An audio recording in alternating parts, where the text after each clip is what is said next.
Welcome to the Business Excellence for Managers podcast, which is dedicated for all of you leaders and executives who would like to continuously improve your business excellence. This podcast is sponsored by Wave Business Excellence Footprint, the digital training company that cares about your development, your employees' development, and your business performance. You can find all courses under www.wave-bef.com.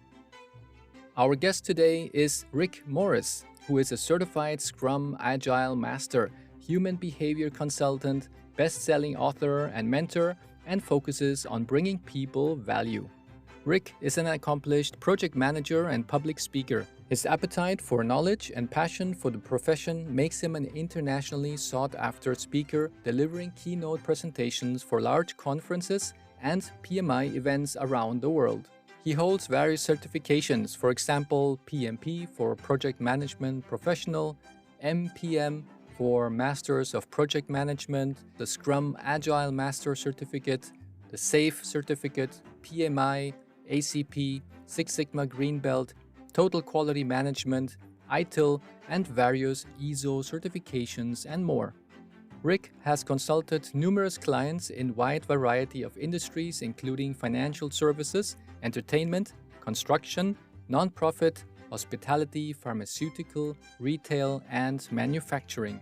Rick has over 100 implementations of project and portfolio management and agile systems. He has 4 books. One is called The Everything Project Management Book. The second book is called Project Management That Works. And the third book is named Stop Playing Games. His latest book is called No Day But Today, which is Amazon's #1 bestseller. Rick also appears weekly on his live radio show called The Work-Life Balance and also on the Voice of America Business Network, and he is featured as a contributor to the Transformational Leadership podcast for the John Maxwell team. Rick was recently named one of the most influential project managers on social media. He now has a new role at Centric Consulting as their National Delivery Lead, Enterprise Portfolio and Program Management Services. We could speak with Rick about so many different topics, and for today, we will focus our conversation on the topic Scrum and if it can be combined with any other project management methodologies. If you already heard the conversation with Rick in the First Waves podcast, then please note that this is the same recording because I find this content very helpful for you as a manager, as well as for those employees in the organization who are not yet managers. I'm thrilled to introduce you to this amazing guest, Rick. Hi, Rick, and welcome to the Business Excellence for Managers podcast. It's so great to have you here. So excited to be here. Let's go. Yeah, excellent. It's great that you took the time. And I'm very curious to know, what was your journey to get to where you are today and what are you passionate about? Wow, crazy journey. Let's see if I can, I'm going on 51 now. So I don't know how you do that in, 2 minutes or less, but we'll do it best. Actually, the fun fact, I was a kid of the kingdom. So at 11 years old, I had a job dancing on Cinderella's castle at Disney World. And I worked seasonal shows. We did like a Christmas and a spring show and that kind of stuff. I got to be, Pluto in the parades when I was 16, got a job. When I was 17, doing audio video work for the Mickey Mouse Club in Orlando. So for a long time, I was going to be in entertainment and came up through that, went on tour with a group called The Party. It's just really, really cool stuff. And then I lost my father. And so when I lost my father, I kind of left town and tried to reimagine my life and started in restaurant management, which led me to customer service, which led me to this incredible job called project management. And I don't know if I had a clean desk or what it was, but somebody was just like, you're going to be a project manager. And I fell in love with it. I was blessed to be at GE where they really believed in the title of project management. It wasn't just a title they gave away. They made me earn it and I loved it. I became a turnaround specialist for Xerox after that. So they send me into the worst of the worst projects. And I had 2 weeks to determine, how do we solve it? How big is the check we've got to write to get away or whatever it is that we had to do. came off the road and decided I wanted to write a book, and had a really, really dear friend allow me to build a PMO at his company and try a lot of different theories that I wanted to put in the book. Did that for a couple of years, and then eventually ended up at R Squared Consulting, which is a company I had started to then put a lot of the techniques that we put into the book into play. So I was speaking all over the world for PMI and leading project portfolio management implementations, specifically around tools. And I chose software because a lot of companies won't invest into training of project management, but they will invest in software thinking that the software is going to solve their project management issues. So I always use that as that tip of the spear going, okay, well, I'll implement the software, but that gives me an opportunity to train and work with the project managers as well. So that was kind of my tip of the spear to get into organizations. Once the pandemic hit, I got back into the market and excited now to be the National Enterprise Project Portfolio Management Delivery Lead for a company called Centric Consulting. And what was really cool about Centric is when they were describing the company culture and how they wanted to build a consulting firm, I have a video on the R Squared Consulting website that says all the same things they were saying, but it was like, I shot that like 8 years before I met them, right? I mean, the video's old now, but I was just like, I think we're a match. Like, I think this is what we're supposed to be doing. So I just joined them. I'm passionate and have been called an evangelist for project management. That does go into the agile world as well as the project management world, and just really passionate in what I believe is that project managers make dreams come true. You can develop that software package or build that building or bring that technology to market, but it's not going to get to its full fruition unless you have somebody like us behind it. And our goal really isn't to plan and do status report. I know, our job is not to do reports and meetings and document meeting minutes. Our job is to inspire and pull the best out of the people that are working within the plant, right? And exactly. That's what I'm passionate about doing. And not just create PowerPoint presentations, because I've seen project managers who are 80% of the time just creating PowerPoints, and 20% of the time they're just doing the real work, what they should be doing as project managers and getting things executed. And that's why I think there are some companies that are really trying to go down with their PowerPoint presentations. And I think even Amazon, they said, we don't want any PowerPoints. We would just like people to be more effective and more efficient at what they do. And we just have bullet points on a normal sheet of paper. Well, but I mean, when you analyze it, and that was one of the big questions I always ask when I come into a conversation is, how much time is your project manager spending looking backwards? Because the goal is to look forwards, right? But if we're holding status meetings and we're updating risk logs and we're updating issue logs and we're documenting meeting minutes, all that stuff has already happened. So if 85% of my job is documenting what happened 2 weeks ago versus what's going to happen in the next 6 weeks, it's like, where do you want the focus? And so I have enjoyed a lot of the technology that's come to market for project managers, because it is helping solve some of that in arrears issue. If somebody's billing time, why is that not automatically updating the project schedule? Things like that. I mean, like, let's look at things that we're doing naturally and allow that to flow so that nobody has to go back and do anything twice, right? And that's always been a big focus. Really good. Yeah, what I also heard from your introduction, that this love for project management, and that's something that I've seen as well, that either you really love it or you don't like it that much. And I was one of those who was so in love with project management from the beginning of my career. I was in my first training, I think there were about 20 people in that training.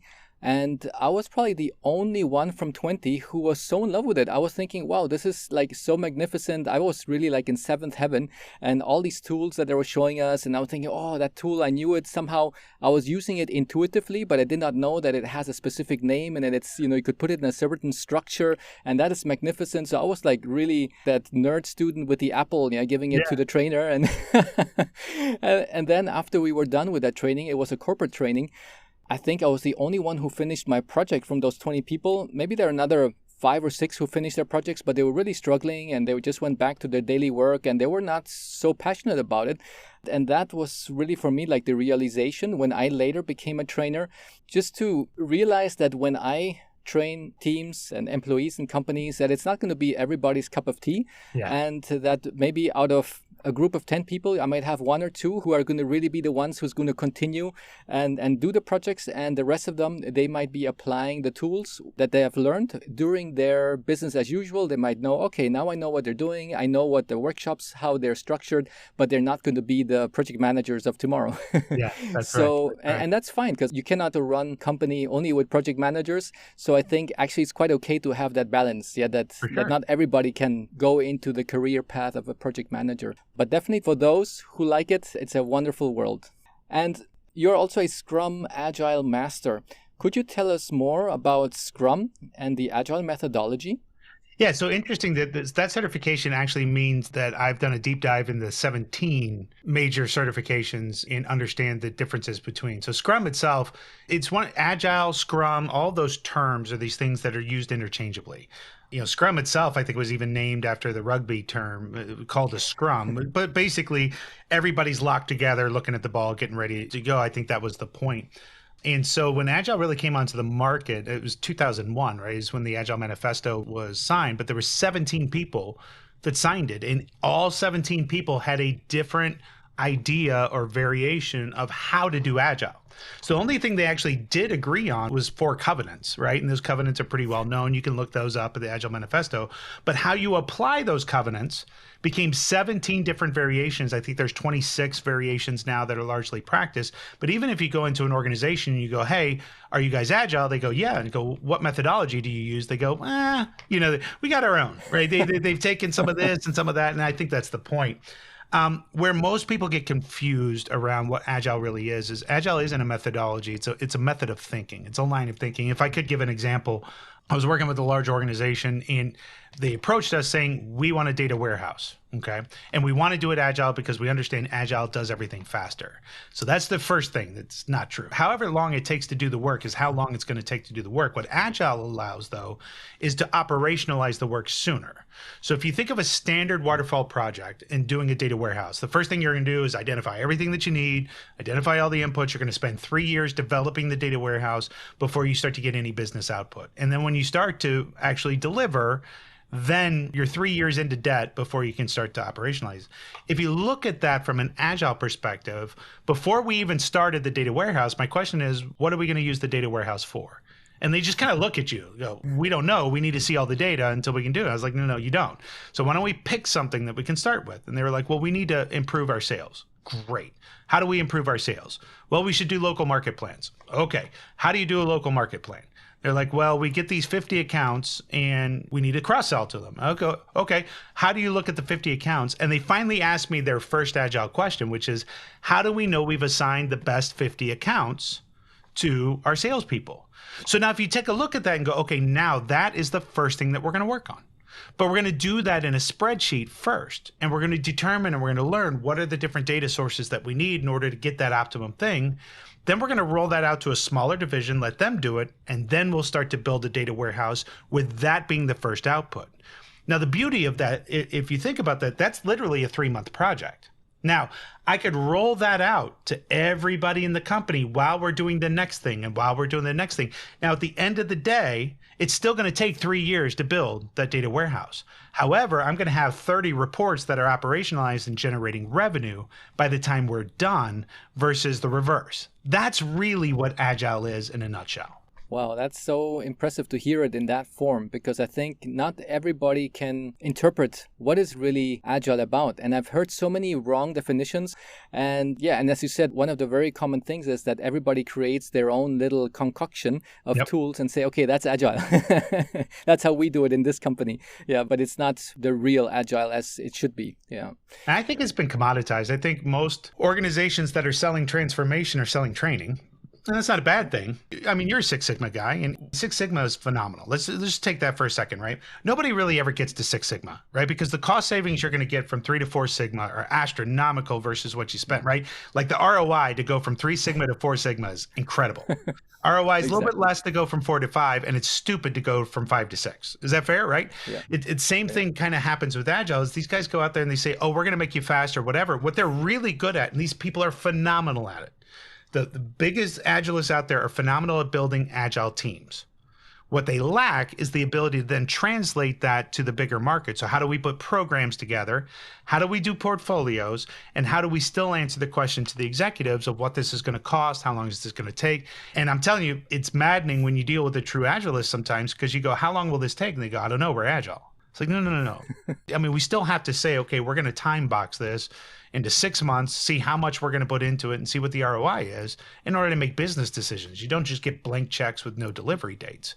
And so that's where I'm starting to see a lot of the issues is once they've got the team going and they've invested in all this training, they're still not scaling. In scaling into that way that we got multiple teams working together, larger programs putting together, all in this agile format. Yeah, fantastic. If there's a company thinking about implementing agile, what would be the first things you would recommend them to do? The biggest thing that I always recommend is to put 2 years worth of projects on the list and to get into what is the actual business question. So where organizations have the biggest issue is that product owner role. It's really getting somebody to start thinking in what problems are we solving, not what do we need. So again, we need a data warehouse. Well, of course, it's easy to say that. And when you say that, they're thinking that every piece of data is going to be there and whatever I think of next, it'll magically appear. It's not true.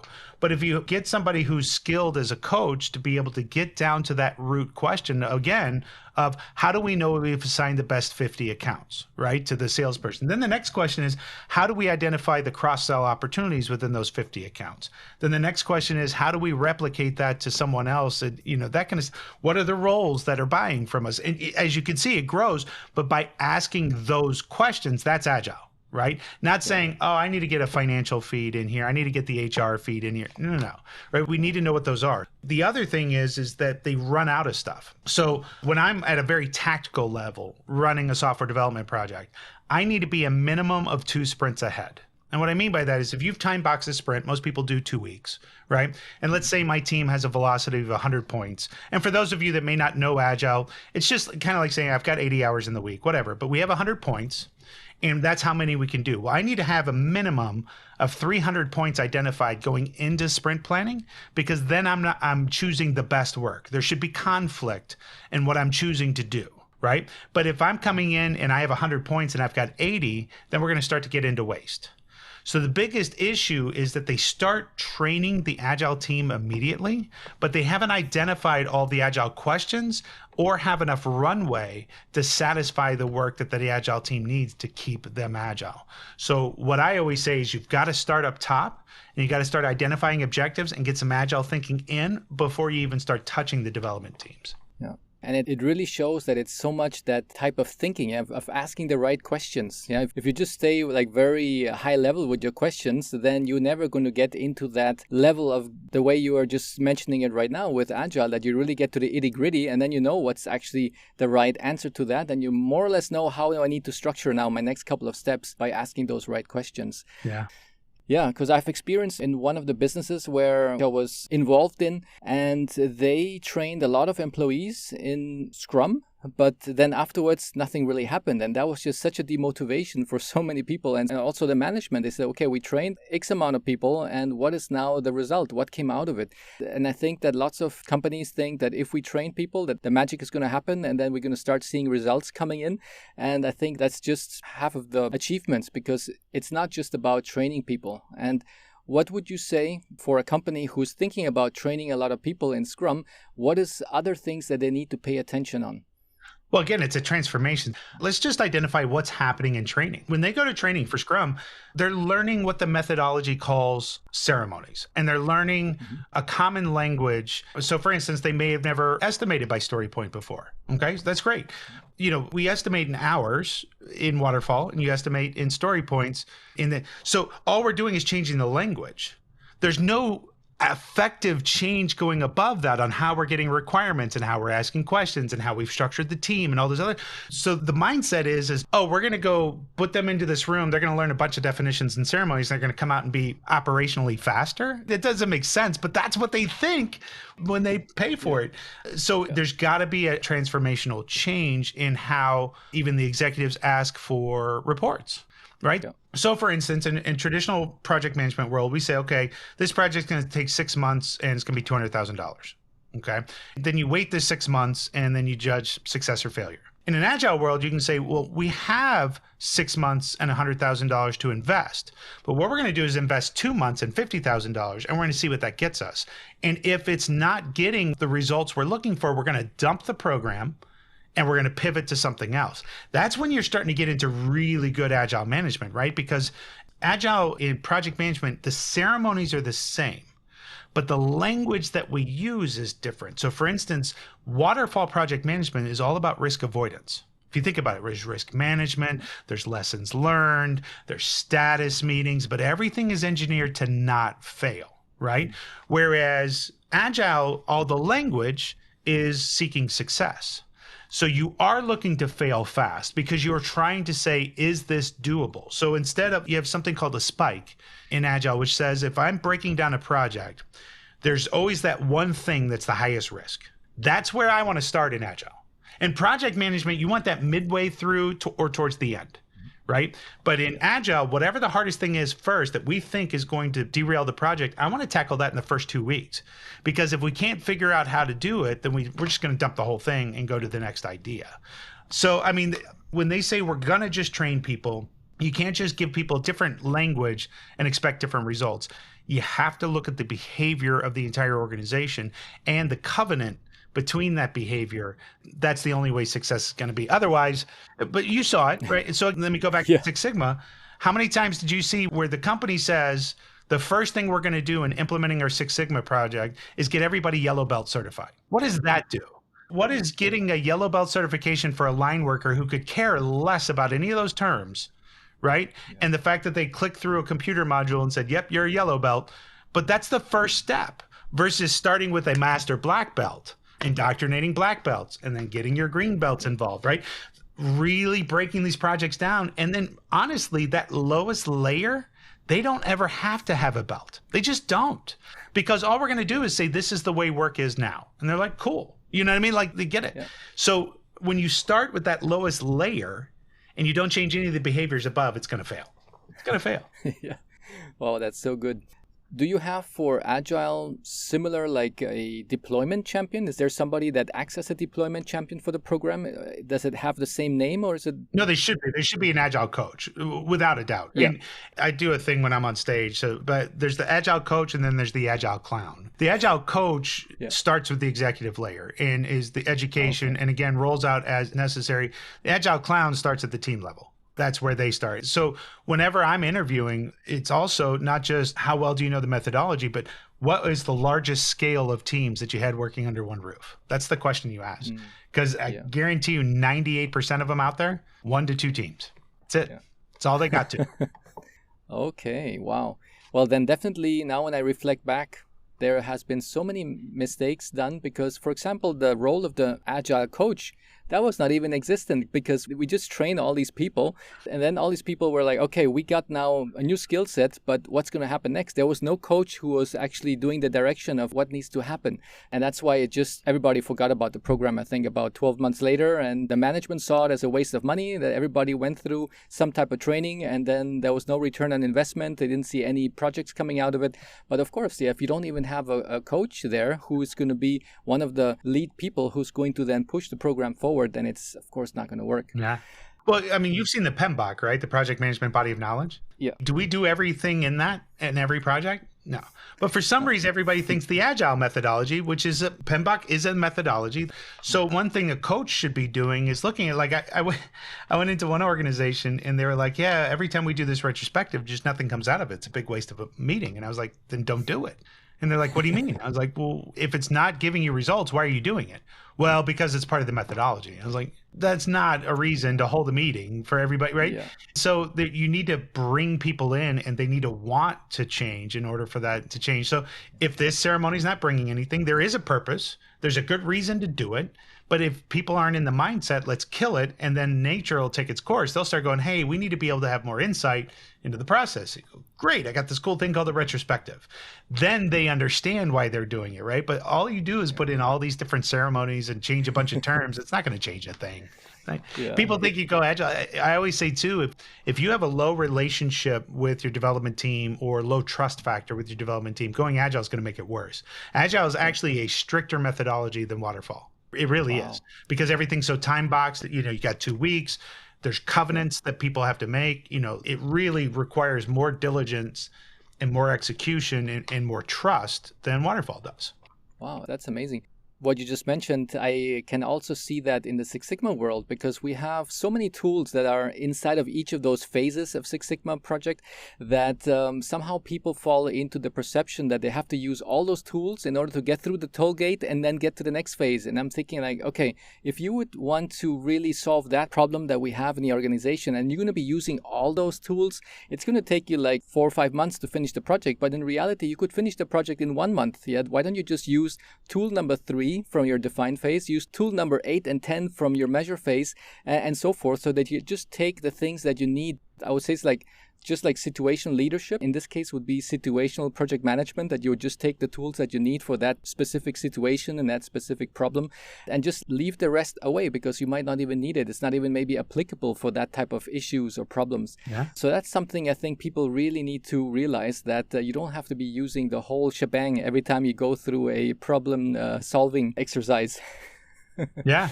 Well, the other thing that's interesting, though, is it's perpetuated by the training world as well. So you have an organization that gets massive results, whatever that may be, right? So the Toyota way or whatever, right? All of a sudden, somebody did a Six Sigma project, got massive results, wrote a book about it, and everybody's like, oh, we're going to go do Six Sigma because it's going to give us those level of results, right? But you had TQM before, we had ISO before, now is it TPM's the latest, right? Total Product Management, which, by the way, is TQM, Six Sigma. It's all the same stuff. We just changed the terms again. But look, these training organizations are smart because they're like, oh, no, you failed with Six Sigma? Do TPM. That'll work fine. Yeah, no, it's the same stuff, y'all. It's just different, right? The flavor it lands. I liken it to diets or exercise programs, right? I mean, there's 1,001 diets, but the net is people are like, well, I can't do that diet because I don't want to give up my ice cream. And it's like, okay, it's the ice cream that's the issue. It's not the diet, right? But I mean, it's the same thing, right? Yeah. There's so many variations of ways to become more productive. But if you don't solve the root cause, trust issues or training issues, that kind of stuff, it doesn't matter what methodology you roll out. It's going to fail. That's right. So true. Could you tell us some of the pros and cons you have experienced using the Scrum method? Yeah. I mean, so what I love about Agile, again, is first of all, the pivot to business. So if you think about traditional project management, and let's say we're doing something as large as like a ERP or, SAP implementation or something like that, 3-4 year project, a lot of times by the time you deliver the project, the business has changed. Right. But because we're all risk avoidance in project management. So anytime you suggest something new, oh, that's a scope change. Oh, we got to adjust all of these different costs. We got to go through a change control management piece. That was the part that we were adding process to slow things down. Those are all good processes. I'm not against those. But again, in a 3-year project, like going into the pandemic, everybody was just cruising and all of a sudden the world shuts down. Right? How do you adjust?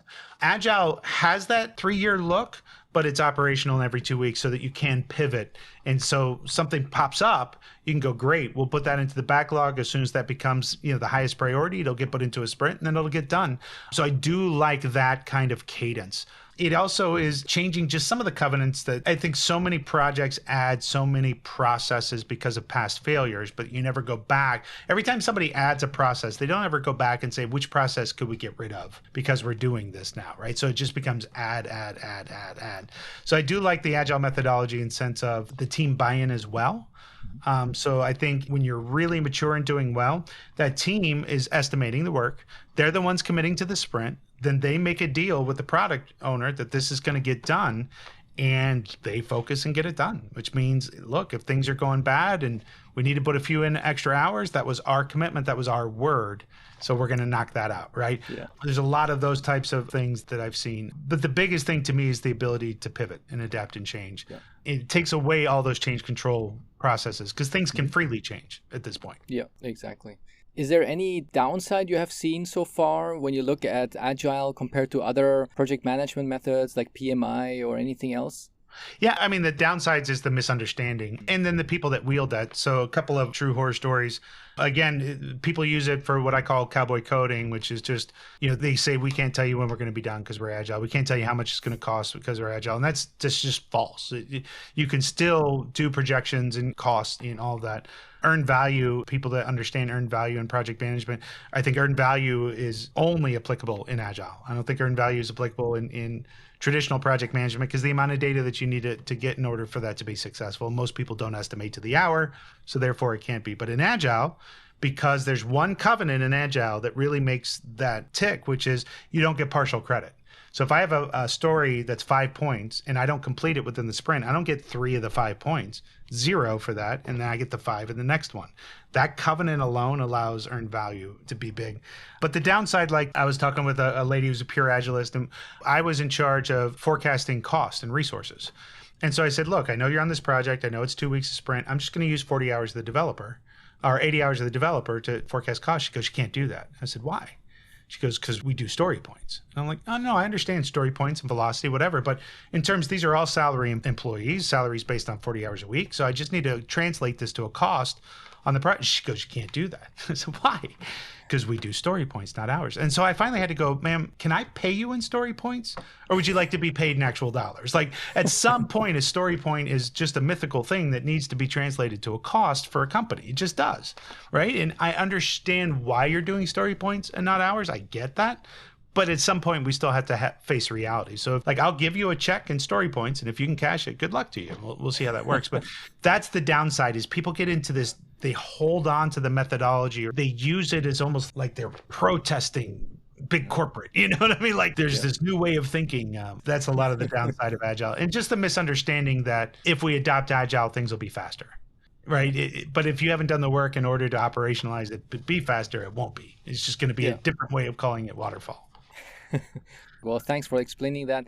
And it definitely made it much clearer for me, because in my past, I have not had that much experience with Scrum and Agile. And the little experience I had, it was where management burned their fingers by trying to implement it. So I'm so happy that I was able to see now that from the lens of somebody who has used it many times and also in a positive way. So that's really good, because I think a lot of people see the literature and then they have all these visions of the bright future, but it's really good to see somebody who has really done it. So I'm so happy that you were able to explain that to us. And there's one thing that I would like to cover for today as well, is about the books that you have written. You have written a couple of books, and maybe let's start with the first book you wrote, and then we just make our way to your latest book that you have written. Yeah, first book was actually just the Everything Project Management book. My first book, I was shopping and we came across a publisher and they're like, we'd like you to rewrite this book, which was already a series. There's an Everything series. It's like Everything Project Management, Everything Gardening, Everything Lawyer, that kind of stuff. So I rewrote that book. Project Management That Works is the first book that had my theories.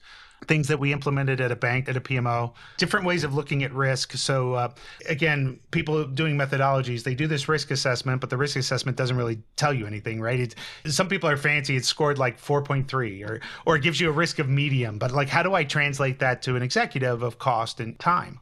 And then also people do something called lessons learned, which is great, but they end up in a spreadsheet somewhere and nobody ever reviews them. Nobody ever goes through them. And so I take a look at those things and I built a risk assessment from lessons learned that then used the actual lesson learned and translated that to either days to add of risk or cost to add of risk. And when I had pushback, so for instance, I could say, look, I need to add 30 days of risk to this project. And executives would go, you're nuts. And I go, well, we lost 15 days on this project because of this. We lost 40 days on this project because of this. And it was all things that happened right there at the bank.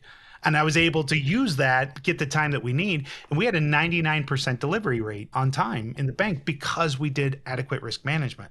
But you could come in, you never run a project for me at all, and I would give you 7 years worth of insights just through a questionnaire. So Project Management That Works has that level of stuff in it. It was just different things like that I wanted to tweak certain things to really operationalize it and make it cost effective. As I started to progress in my career, then there was a lot of executive conversations around some of those things. So I wrote a book called Stop Playing Games, which is just calls out the games that managers and executive managers and project managers play with each other versus just having an honest conversation and getting business, right? So it became a guide to navigate organizational politics is what that one was about. Co-authored a book called Agile Almanac, which is 15 different authors got together and wrote how do you scale Agile into the enterprise around risk and budget, technology, all of those. And then my last book I wrote was called No Day But Today, which is a very personal book. It takes a lot of the project management theories and things that I've practiced my whole life and applied them to your personal life and how you go after goals and answer the question, how do you want to be remembered? Like, what kind of legacy do you want to leave?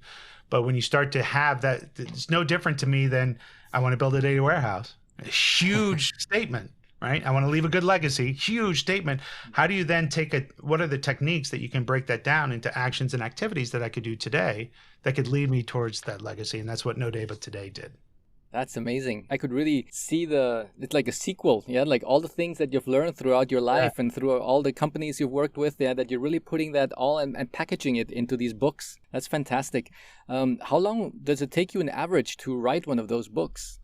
I haven't written one in a few years. And when I did it through Publishing Arm. Now, I mean, I could pump out a book in 2 hours and have it on Amazon, right? The way technology has gone and the difference in publishing. So, I mean, project management that works was an 8-month, odyssey from the point that it took me 2 years to sell it and to get it there, and then 8 months to actually write it and publish it from that perspective. So Stop Playing Games was about 6 months.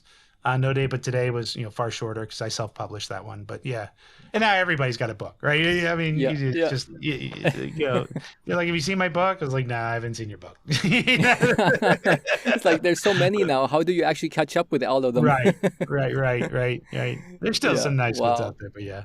Yeah, that's true. But I especially like from all the books that you just mentioned, like the one from Stop Playing Games, I think that's one of the things, if I reflect to the corporate world, that there's just so much waste going on, so much energy being wasted on all these political games that are going within the corporation and people just trying to cover their backs and fighting with their elbows instead of working together, working as a team and trying to all together achieve one goal and not to have all these hidden agendas. And I think one can save a lot of time by stop playing games. I'll give you a key one. One of my favorites is I always say that every project starts with a lie, because what you do as a project manager is when you have your budget. So let's say this project's $1 million. What are you going to submit to your sponsor? I'm going to ask you, what do you submit to your sponsor at that point? If you need $1 million to solve it, what do you submit? Well, many people will say, well, I'll try to start just with half of it or even none of it. But, it's impossible. Then some will go 1.5, 1.75, right? Yeah. And the first thing normally an executive does is cut the budget by 10 to 15%. Yeah. Right. So what you do is pad your estimate and you're trying to out pad the cut. So what you're doing now is lying about how much it's going to cost. Then the manager cuts it, and then you just turn around and accept that. And now you're excited because I won the game, versus going in there going, this is what it takes. If you cut anything out, then what scope do you want to remove? But having that honest conversation that I didn't pad it, right? Yeah. But again, what happened is you had a project that was $1 million. They cut it to 800,000. Then you got yelled at because it went over budget. Yeah. You're like, whose budget? The one that I submitted or the one that you made me take, right? I mean, like, I already told you it was going to cost this much. You just didn't believe me, and now I'm in trouble again, right? So those are the games that happen, things like that. And it teaches how to have the conversations. Yeah. Well, that scenario you just put out there is really something that one sees over and over again. Yeah. I remember like doing all these budget rounds at the end of the year, and it's okay, how much do you need for employee training? How much do you need for this? How much do you need for travel budget and your T&E? And I was really thinking, okay, how much should I put on top of what I really need? Because as you said, they're always going to start cutting down a little bit on here and chopping a little bit off there. And then the funny thing is that if there's specific budget that you've had allocated to you or to your team, and you're getting to the end of the year and you did not use up all of that budget, and then they start spending that budget like crazy because you say, okay, if I don't spend it all, if I don't get rid of it by end of the year, then they say, hey, from your 1 million, you only used 800,000. That means that next year you're only going to get 800,000 and not 1 million again. Right. So it's always like, when you're reaching the end of the year, either managers are struggling in surviving because they spend too early the budget, or you have managers who are trying to spend a lot of money because they say, oh, we did not really spend all what I had in budget. So it just gets always very hectic at the end of each year. Yeah. They're all games. They're all games. Exactly. And then what was really interesting, what a lot of companies do, they say, well, we did not use the budget for all of the trainings that we had planned for the employees. So let's say around about, if one calculates with $2,000 to $3,000 for budget per headcount for training, but only 2 or 3 people took the training in my team, so I still have budget left. Let's now put that into another bucket, which I can use, which I spent a little bit too much on, I don't know, on travel or something. So it's like, oh my gosh, it's just like doing puzzle work, back and forth. And everybody's, as you said, just playing games back and forth, and it's not being very efficient. That's right. And wasteful. I mean, the amount of money that's wasted is insane. Yeah, exactly. Great. Thanks a lot for that overview of your books. And one more thing I wanted to cover with you. When you mentioned that you worked at GE, there I do know that when they say you are a project manager, then you are really a project manager, and not like some companies where anybody who just comes back from a long holiday and that they do not know what to do with the person, they say, okay, you are now a project manager, and then the person has to somehow struggle their way through. And then you have, again, the spectrum. Either you have a title of a project manager and you do not have anything to say in the organization. They just throw work at you and you just have to do as your manager says.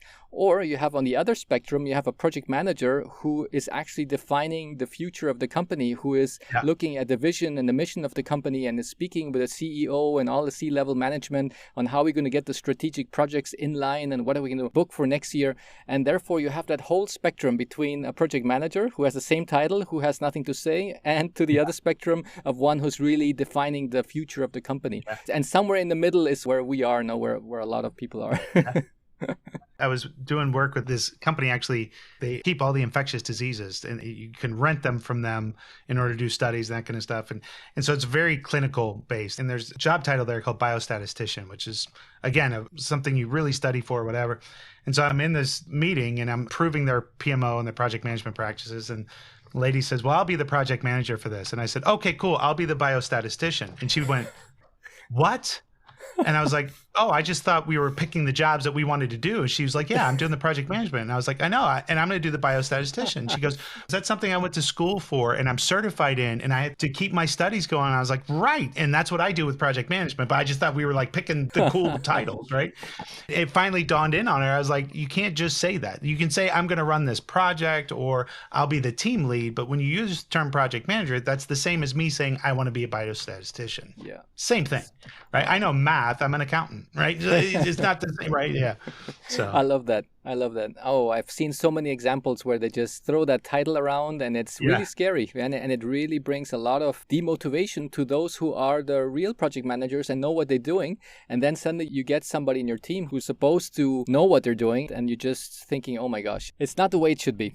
There should be more standardization thing on that title. That's why every time I was hiring somebody for my team and they would say, oh, I've done projects, I've been doing project management. And then I really had to drill deeper. It's like, okay, tell me more about it. Yeah, what do you mean you've been doing projects? What are your certifications? What is your experience? What projects have you done? Could you give me some examples? And then you start really learning, okay, now I'm trying to figure out in which of that scala that we just spoke about, where was this person most of their life as a project manager? But then if you have somebody who comes with their bio and you see, oh, this person worked for GE. Okay, now I think I know what type of project manager that is. Yeah. Yeah. So that is, I think, the reputation of a project manager really defines a lot on which companies you have worked for. And people who are in projects, you know, okay, this and this company, I know they have fantastic project management programs and whoever is certified, they must be really good. And other companies who say, I know a lot of project managers coming from that area and maybe I do not hire those kind of people. Yeah, not so much. Yeah, for sure. Great. Well, it was a real joy to speak to you about these topics, project management and about Scrum and Agile. I learned a lot of things myself because, as I mentioned, I've not been doing too much with Agile and Scrum in the past, but it really awoken more curiosity on my side. So I will definitely do a little bit more research and experimentation on that area. And thank you so much, Rick, for that very good content that you delivered. Where can my listeners find you? Yeah, on social medias. Rick A. Morris is what I go by. So you can find me on LinkedIn, Facebook that way. R Squared Consulting, you can spell that out. SQUARED consulting.com is the easiest way to find me. Excellent. I'll be putting that into the show notes so that anybody can just click on the link and then have access to that right away. And is there any services that you can provide to the listeners? Yeah, through Centric Consulting, we have basically every gamut from assessment to delivery to PPM tool implementations and everywhere in between. So we either staff project managers or we help you develop your ePMOs and PMOs to be more efficient. And we're not a one-size-fits-all kind of organization. We really get in with our clients and make sure that we understand what their needs are and either can help them, just create that roadmap for delivery, help them deliver it themselves, or do everything from beginning to end. So really excited to be with Centric and excited to see what the future is going to be for that. Fantastic. Sounds wonderful. Well, thank you so much, Rick, for your time. It was fantastic to have you here. Thank you so much.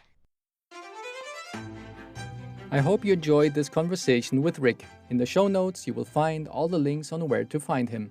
Now you've heard more about Scrum. You can decide whether it resonates with you and your business. If it does, then please go ahead and contact Rick. If you think other methodologies resonate better with your business, then please look at the online courses offered by Wave Business Excellence Footprint, where you will find the top Lean certification and Six Sigma certifications that are directly linked to business savings, because each certification is linked to a real business issue that will be systematically resolved.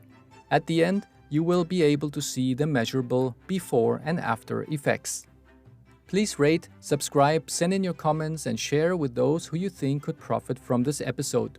It's very much appreciated, and I'm grateful for all of your messages. I'm also a work in progress and strive to do things better every day.